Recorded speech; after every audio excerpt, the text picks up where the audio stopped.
Sziasztok! Üdvözlünk mindenkit Pekingből. Most értünk ide.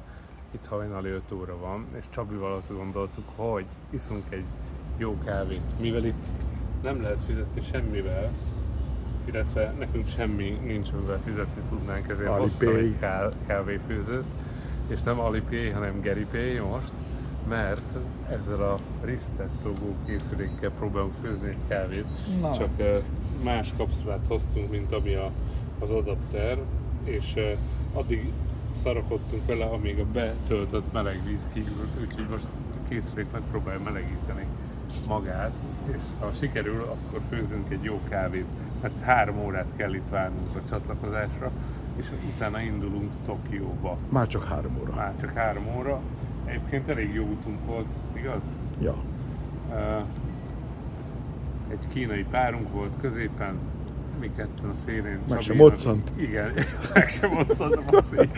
Egyszer állt föl, szerintem akkor csak azért, mert már rosszul érezte magát. Csabi szuperül a szélére választott helyet, nekem büntetés lett volna, tehát hogy így ilyen googolás. Úgyhogy kényelmesen utaztunk, jó vagyunk, jó kajákat ettünk. Az egyiket sajnos nem fényképeztem le, de az olyan volt, hogy ilyen tejbegríz gombával sós. Amúgy az íze nem volt rossz, csak így ilyen... Az volt a Chinese menu. Ja, a Chinese cuisine volt egy kicsit. Ez meg nem akar elindulni, de van 3 óránk, úgyhogy ha fújjuk, akkor is jó lesz. Csak fél Hogyha nem... Mikor hagyja abba? Rohadt lassan melegíti fel, hogyha nem forró vizet töltesz bele. A másik már jobb lesz.